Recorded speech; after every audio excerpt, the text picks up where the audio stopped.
बहुत खुशी ଏଥର लगुच ଫାଷ୍ଟ ଥର ନା ଆଗରୁ ଆସିଥିଲେ आगर ଆସିଥିଲେ କେତେ ଖୁସି ଲାଗୁଛି ଏବେ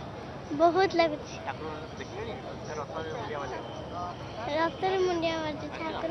ତିନି ରଥ ସମ୍ପୂର୍ଣ୍ଣ ଭାବେ ପ୍ରସ୍ତୁତ ହୋଇସାରିଛି ଏବଂ ଚାରମାଳ ଲାଗିସାରିଛି ଆଉ କିଛି ସମୟ ପରେ ପହଣ୍ଡି ଆରମ୍ଭ ହେବ ଯାହା ସୂଚନା ମିଳିଛି 11:30 ସମୟ ରହିଥିଲା କିନ୍ତୁ ତା ପୂର୍ବରୁ ପହଣ୍ଡି କରିବା ପାଇଁ ପ୍ରକ୍ରିୟା ଆରମ୍ଭ ହୋଇଛି କିଛି ସମୟ ଭିତରେ ପହଣ୍ଡି ଆରମ୍ଭ ହେବ ଏବଂ ଆପଣ ଦେଖିପାରୁଥିବେ ରଥ ସାମ୍ନାରେ ନୃତ୍ୟଶିଳ୍ପୀମାନେ ନିଜର ନୃତ୍ୟ ପରିବେଷଣ କରୁଛନ୍ତି ଏ ସୌଭାଗ୍ୟ ସମସ୍ତଙ୍କ ତ ନଥାଏ କିନ୍ତୁ ଅନେକ ଯେଉଁ କଳାକାର ରହିଛନ୍ତି ନୃତ୍ୟଶିଳ୍ପୀ ରହିଛନ୍ତି ସେମାନେ ତାଙ୍କ ନୃତ୍ୟ ପରିବେଷଣ କରୁଛନ୍ତି ଆପଣ ଦେଖିପାରୁଥିବେ ଏବଂ କେବଳ ଏ ଦୃଶ୍ୟ ନୁହଁ ରଥ ସାମ୍ନା ନୁହଁ ମୋ ପଛପଟ ଦୃଶ୍ୟ ମଧ୍ୟ ଦେଖିବେ ଲୋକାରଣ୍ୟ ହୋଇସାରିଛି ଯେହେତୁ ଆଜି ପାଗ ଅନୁକୂଳ ଦେଇଛି ଏବଂ ଆଜି ବାହୁଡ଼ା ଯାତ୍ରା ରହିଛି ଆଜି ଶ୍ରୀମନ୍ଦିର ଅଭିମୁଖେ ତିନି ମୂର୍ତ୍ତି ବା ମହାପ୍ରଭୁ ବାହାରୁଛନ୍ତି ତେଣୁ ସମସ୍ତଙ୍କର ଅପେକ୍ଷା ରହିଛି ପହଣ୍ଡି ବିଜେ ଦେଖିବେ ଏବଂ ରଥ ଟାଣିବେ ଏବଂ ଯାହା ସମୟ ରହିଛି 4ଟା ବେଳେ ରଥ ଟଣା ଆରମ୍ଭ କରାଯିବ ଏବଂ ଆଜି ରଥ ଶ୍ରୀମନ୍ଦିରରେ ପହଞ୍ଚିବା ପାଇଁ ମଧ୍ୟ ମନ୍ଦିର ପ୍ରଶାସନ ନିଷ୍ପତ୍ତି ନେଇଛି କାରଣ ଆସନ୍ତାକାଲି ସୁନାବେଶ ରହିଛି ତେଣୁ ଆଜି ଗୋଟିଏ ଦିନରେ କିଭଳି ମହାପ୍ରଭୁଙ୍କ ରଥ ପହଞ୍ଚିବ ତିନି ରଥ ପହଞ୍ଚିବ ଶ୍ରୀମନ୍ଦିର ସାମ୍ନାରେ ତାକୁ ମଧ୍ୟ ନେଇକି ସମସ୍ତେ ତତ୍ପର ଅଛନ୍ତି ଆମେ କିଛି ପ୍ରତିକ୍ରିୟା ନେଇଯିବା ଯେଉଁ କୁନି କୁନି ପିଲାମାନେ ନୃତ୍ୟ ପରିବେଷଣ କରୁଛନ୍ତି କେତେ ଭଲ ଲାଗୁଛି ଆପଣ ନାଚିବା ପାଇଁ ତିନି ରଥ ସାମ୍ନାରେ बढ़िया लगुच ଆଚ୍ଛା ଖୁସି ଲାଗୁଛି ମହାପ୍ରଭୁଙ୍କ ପାଖରେ ଆସିକି ଟିକେ ତମର କଳା ପ୍ରଦର୍ଶନ କରିବା ପାଇଁ बहुत खुशी ଏଥର लगुच ଫାଷ୍ଟ ଥର ନା ଆଗରୁ ଆସିଥିଲେ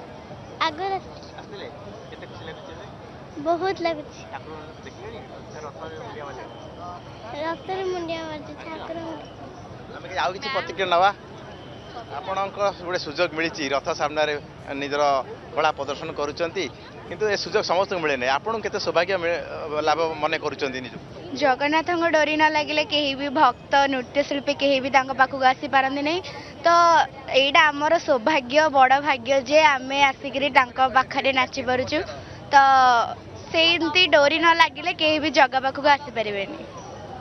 ଆଉ କିଛି ପ୍ରତିକ୍ରିୟା ନେବା କେମିତି ଲାଗୁଛି ଆଜି बहुत खुशी लगुच आमर ए जगन्नाथ स्थान में आम माने ये जन्म नहीं पुणी आम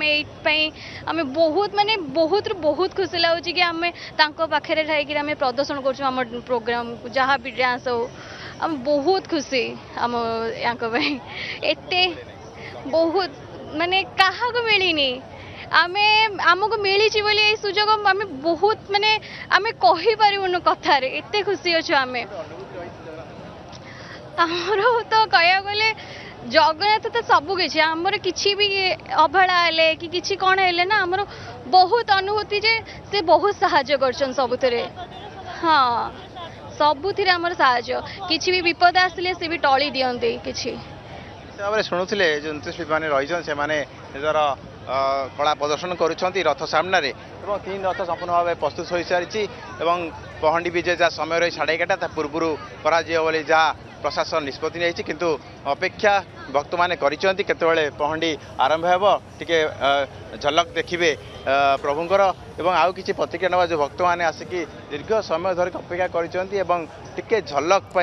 महाप्रभु को देखापी आसिक अपेक्षा कर प्रतिक्रिया नवा जो मैंने अपेक्षा कर भक्त मैंने मैडम आप दीर्घ समय धरी अपेक्षा कर कि समय पहंडी आरंभ हो केते अपेक्षा रही महाप्रभु देखापी आमे आम मध्य बहुत उत्कंठा अच्छी केमती आम आम जगन्नाथ को देखू पहंडी देखू आ उत्कंठार सहित अपेक्षा करछु पाग टी अनुकूल देती रथ टणापी लोक टे भिड़ बढ़ला आशा रही आज भलरे भलरे महाप्रभु पहुँची जे श्रीमंदिर में आमे तो से चाहूँ जमती कि गुंडीचार 2 दिन लगे आसपाई आज केमती आमर जेहेतु श्रीमंदिर पटे घर तेणु आम चाहूँ आम जगन्नाथ जल्दी केमती आमर से पहुँची जातु आज शुणुली प्रतिक्रिया समस्त आशा रही आज टे महाप्रभु दर्शन करेंगे और रथ टाणवे जेहेतु आज बाहुड़ा यात्रा रही जहाँ नीति निर्घंट होती कि 11:30 समय पहंडी आरंभ हो 2टा समय पहंडी शेष करा चेरा पहरा कार्यक्रम रही देवनीति रही बाहुड़ा यात्रा जहाँ रथ टणा कार्यक्रम रही 4टा समय रथ टणा कार्यक्रम आरंभ हो आज संध्या सुधा 3 रथ श्रीमंदिर सम्मुख में पहुंचा पर आसंता काली को सुनावेशकर कार्यक्रम रही निश्चित भाव में आज गोटे दिन में रथ टणा कार्य संपूर्ण करने को प्रशासन पक्षर तत्परता प्रकाश पाई बहुत बहुत धन्यवाद विश्वजीत दास जोड़ी होते पुरी अधिक सूचना देउथिले।